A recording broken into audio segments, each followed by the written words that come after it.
Photoshop is a very powerful tool. However, it's not always straightforward.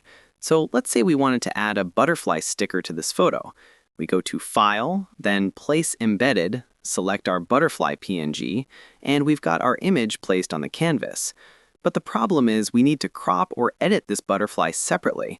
And you'll notice that when we try to crop it, Photoshop only lets us crop the entire full-size image, even when only this layer is selected.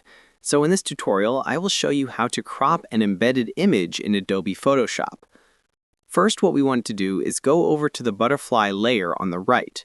Right-click it and choose Convert to Smart Object. What that does is tell Photoshop to remember the original image data so you can open and edit it independently. Once we do that, double-click the thumbnail on the butterfly layer to open it in a new tab. Now we have the butterfly by itself here, while the main project stays over there. We can make changes to this butterfly, save the file, and it will update automatically in the original document. So now we can crop it. Let's say we only want the butterfly without the extra transparent space. Crop it just like this, hit Enter, and the crop is applied. At first, nothing changes in the original file because we still need to save this tab. Press Ctrl+S to save, and now the cropped butterfly updates perfectly in the main project.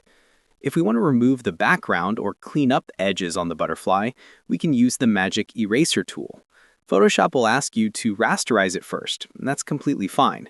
Clean it up, save again, and the changes appear instantly in the main file. And just like that, we now have a clean, cropped butterfly sticker added to our photo. That's how you crop an embedded image in Adobe Photoshop. If this tutorial helped you out, make sure to like and subscribe for more helpful guides. And if you found real value in it, a super thanks would be greatly appreciated. Feel free to reach out if you encounter any issues during the process. If this video helps you out, please leave a like and subscribe. Comment below if you have any questions. If you need further assistance, consider hiring a professional using the link in this video below.